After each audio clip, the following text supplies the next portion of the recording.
Hello दोस्तों, नमस्कार। Political science learning में आप सभी का स्वागत है। हम लोग पढ़ रहे हैं कंटेम्प्रेरी पॉलिटिकल थ्योरी और उसके अंतर्गत आज हम लोग इन्वायरमेंटलिज्म को पढ़ेंगे। इन्वायरमेंटलिज्म रेफर करता है एक सोशल मूवमेंट्स को, जिसका एम होता है नेचुरल इन्वायरमेंट को प्रिजर्व करना, साथ साथ एटमॉस्फेयर को पल्यूटेड होने से बचाना है और जो डैमेज हो चुका है एनवायरनमेंट को उसका भी रिप्लेनिशमेंट करना है, ताकि जो रिसोर्सेस हैं वो फ्यूचर जनरेशंस के लिए पर्याप्त मात्रा में रहें, उनके किसी प्रकार के क्राइसिस न झेलना पड़े फ्यूचर जनरेशन को।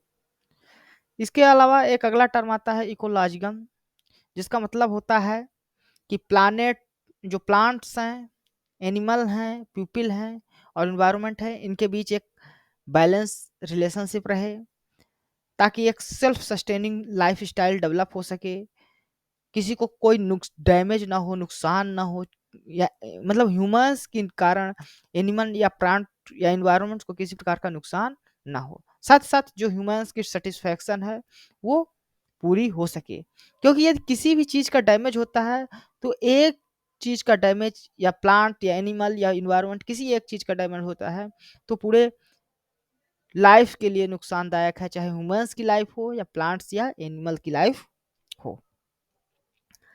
अब हम लोग यह समझ लेते हैं कि जो टर्म इकोलॉजी है उसको किसने क्वाइन किया था, तो उसको क्वाइन किया था जर्मन जूलॉजिस्ट अर्नेस्ट हैकेल ने।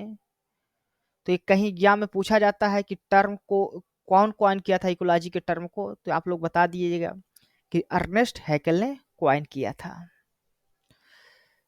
इसके बाद स्मॉल इज ब्यूटीफुल एक ऐसे लिखा गया EF सुमाकर्स के द्वारा, और उन्होंने इस ऐसे में ये ऑब्जर्व किया कि जो मॉडर्न इंडस्ट्रियल डेवलपमेंट है, मॉडर्न इंडस्ट्री सिस्टम है, उसमें ह्यूमंस जो है तो अपने इंटेलेक्चुअल का इस्तेमाल करके जितने भी रिसोर्सेस हैं धरती पर उसका कंज्यूम कर रहे हैं, बहुत तेजी से कंज्यूम कर रहे हैं, और इस प्रकार वो उसको ही डिग्रेड कर रहे हैं, उसको ही नुकसान पहुंचा रहे हैं जिस पर वो पले बढ़े, जिस पर वो आज अपना जीवन जी रहे हैं।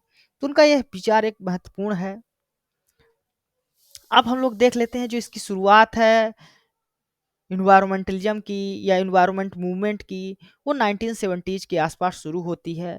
और सबसे पहले एक अर्थ समिट होता है स्टॉकहोम में 1973 में, जिसने पहली बार एक ऐसा समिट होता है जिसमें विश्व के कई कंट्रीज एक साथ आती हैं और जो ह्यूमंस का लॉस, एनवायरनमेंट का लॉस हो रहा है, उस पे एक सीरियस कंसर्न दिखाते हैं।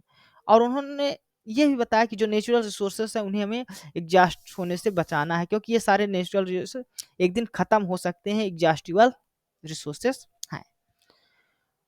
इसके अलावा जो एक मेन जो चेंज आता है वो ब्रटलैंड रिपोर्ट्स के आ जाने के बाद आता है, जिसमें सस्टेनेबल डेवलपमेंट को डिफाइन किया जाता है। इस रिपोर्ट का जो टाइटल था काम अवर कॉमन फ्यूचर, 1987 में पब्लिश होती है। उसमें सस्टेनेबल डेवलपमेंट क्या है, किस प्रकार होना चाहिए, उसके बारे में बताते हैं। साथ ही साथ सस्टेनेबल डेवलपमेंट को डिफाइन करते हुए इस रिपोर्ट में कहा गया है कि सस्टेनेबल डेवलपमेंट एक प्रकार का डेवलपमेंटल प्रोसेस है जिसमें प्रेजेंट जनरेशंस की नीड को ध्यान में रखकर ही, और साथ साथ मतलब प्रेजेंट जनरेशन की नीड्स को तो पूरा करते ही है, साथ साथ जो फ्यूचर जनरेशन है उसकी नीड्स को भी किसी प्रकार का कंप्रोमाइज ना किया जाए, उसके लिए भी रिसोर्सेस पर्याप्त मात्रा में बचे रहें, ताकि वो जो आने वाली जनरेशन है वो भी इन रिसोर्सेस का सही तरीके से अपनी नीड्स के लिए इस्तेमाल कर सके। अब हम लोग देख लेते हैं कि इन्वायरमेंटलिज्म की कौन कौन सी ब्रॉड स्ट्रीम्स हैं। तो इसमें पहला है इकोसेंट्रिज्म। इकोसेंट्रिज्म में क्या होता है कि ये जितने भी इन्वायरमेंट्स में रह रहे हैं लिविंग बीइंग्स, वो सबको इक्वल इंपॉर्टेंस देते हैं, चाहे वो प्लांट्स हो, एनिमल हो या ह्यूमन बीइंग हो, सबको इक्वल रखते हैं। और साथ ही साथ कहते हैं कि ह्यूमंस को अपने लिए इन नेचुरल रिसोर्सेज को ख़त्म नहीं करना चाहिए, किसी को डैमेज नहीं करना चाहिए। वहीं जो एंथ्रोपोसेंट्रिज्म का व्यू है वो कहता है, उसका मानना है कि जो इन्वायरमेंट है ये ह्यूमंस के लिए है, ह्यूमंस के सेटिस्फैक्शंस के लिए है, ह्यूमंस की नीड्स के लिए है। ह्यूमंस को इस इन्वायरमेंट्स को अपनी नीड्स के लिए पूरी तरह इस्तेमाल करना चाहिए, साथ ही साथ इस इन्वायरमेंट को प्रिजर्व भी करके रखना चाहिए, ताकि ह्यूमंस की जो आगे की नीड्स है वो भी पूरी होती रहे। यानी ह्यूमंस के लिए ही इन्वायरमेंट को मानते हैं एंथ्रोपोसेंट्रिज्म। इसके अलावा जो अगला व्यू आता है वो इको फेमिनिज्म का व्यू आता है। और इको फेमिनिस्ट जो है तो जेंडर इनइक्वालिटीज में और मेंस के डोमिनेशन ओवर नेचर में एक लिंक इस्टेब्लिश करने की कोशिश करते हैं। इको फेमिनिस्ट का मानना है कि जिस प्रकार मेंस वुमेन्स को सबऑर्डिनेट बना के रखता है, उसका एक्सप्लॉयटेशन करता है, उसी प्रकार मेंस जो है इन्वायरमेंट या नेचर को भी डिप्लेट कर रहा है, उसको भी एक्सप्लॉइट कर रहा है। और वो मदर अर्थ को वुमेन्स की तरह रिप्रेजेंट करने की कोशिश करते हैं कि जो अर्थ है वो एक वुमेन्स की है। जिस प्रकार मैंस जो है तो वुमेन्स का एक्सप्लॉयटेशन कर रहा है, उसी प्रकार अर्थ का भी एक्सप्लॉयटेशन कर रहा है। और साथ ही साथ इस इको फेमिनिस्ट ये भी मानते हैं कि यदि महिलाएं हैं तो वो इन्वायरमेंट्स को नुकसान नहीं पहुंचाती, वो बल्कि इन्वायरमेंट को प्रिजर्व करती हैं। फिर नेक्स्ट जो व्यू आता है वो इको सोशलिज्म का आता है। और इको सोशलिज्म भी कुछ इसी प्रकार का कॉन्सेप्ट देता है। उनका मानना है जो समाज में इनइक्वालिटीज है, यानी कैपिटलिस्ट का वह है, वर्कर क्लास है, तो जो इनइक्वालिटीज है और साथ साथ जिस प्रकार ह्यूमन नेचर का एक्सप्लॉयटेशन कर रहा है, इसमें एक समानता है। तो कहते हैं कि जिस प्रकार कैपिटलिस्ट लोग वर्कर्स का एक्सप्लॉयटेशन करते हैं, उसी प्रकार ह्यूमंस जो है तो नेचर का एक्सप्लॉयटेशन करते हैं।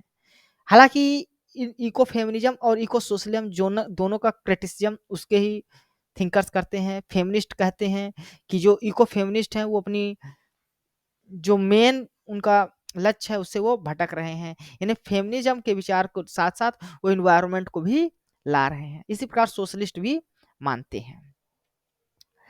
इसके बाद एक महत्वपूर्ण कॉन्सेप्ट आता है डीप और सैलो इकोलॉजिज्म का।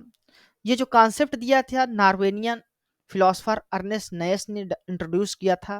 तो कहीं एग्जाम में पूछा जाता है कि इस टर्म को किसने इंट्रोड्यूस किया था, ये किसने सबसे पहले यूज किया था। तो डीप इकोलॉजी और सैलो इकोलॉजी जो टर्म है उसको यूज किया था अर्नेस्ट नयस ने। अब समझ लेते हैं डीप इकोलॉजी क्या है और सैलो इकोलॉजिज्म क्या है। जो डीप इकोलॉजिज्म का मतलब होता है कि जो ह्यूमंस की लाइफ स्टाइल है इसको ड्रास्टिकली चेंज करना चाहिए, रेडिकली चेंज करना चाहिए, ताकि इन्वायरमेंट का जो लॉस हो रहा है उसको तुरंत रोका जा सके और नेचर को सस्टेनेबल बनाए, ताकि जो हमारा फ्यूचर है वो सुरक्षित रहे, नेचर डिप्लेट ना हो। वहीं पर जो सैलो इकोलॉजिज्म है उनका मानना है कि जो हमारी लाइफ स्टाइल है, वर्तमान लाइफ स्टाइल है, इसको कंटिन्यू रखते हुए हमें इन्वायरमेंट को डैमेज होने से बचाना है, यानी इन्वायरमेंट डैमेज ना हो, इन्वायरमेंट का जो डैमेज हो रहा है उसको मिनिमम किया जाए। साथ ही साथ जो हमारी प्रेजेंट लाइफ है, जो इंडस्ट्रियलाइजेशन है, डेवलपमेंट है, कंज्यूमर सोसाइटी है, वो लाइफ स्टाइल बनी रहे। इस प्रकार का विचार सेलो इकोलॉजिज्म देते हैं। तो यहाँ पर एक कोट है महात्मा गांधी का जो इन्वायरमेंट के प्रति कंसर्न को दिखाता है कि महात्मा गांधी भी 1970s में वैसे ग्लोबल इन्वायरमेंट्स का जो मूवमेंट शुरू होता है, लेकिन उससे काफ़ी पहले ही महात्मा गांधी, उनका कहना था, उनका महत्वपूर्ण कोट है कि earth has enough resources to satisfies everybody needs but not their greed, यानी अर्थ के पास पर्याप्त मात्रा में है रिसोर्सेज जो ह्यूमंस की आवश्यकताओं को पूरा कर सकता है, लेकिन जो ह्यूमंस की जो लालच है, जो अनलिमिटेड है, उसको पूरा नहीं कर सकता, क्योंकि अर्थ के पास एक लिमिटेड मात्रा में ही रिसोर्सेस हैं। ह्यूमंस की ग्रीड की तरह अनलिमिटेड रिसोर्सेस नहीं है। इसलिए ये ह्यूमंस की लिमिटेड नीड्स को तो पूरा कर सकता है, लेकिन उसकी डिजायर है, ह्यूमंस की ग्रीड्स है, उसको पूरा करने में ये अर्थ सक्षम नहीं है। तो यहाँ पर यह वीडियो हमारा इन्वायरमेंटलिज्म का समाप्त होता है। यह वीडियो आपको कैसा लगा आप हमें कमेंट करके जरूर बताइए। साथ ही साथ हमारे इस वीडियो को लाइक कर दें और अपने दोस्तों के साथ भी शेयर करें। धन्यवाद। Thank you.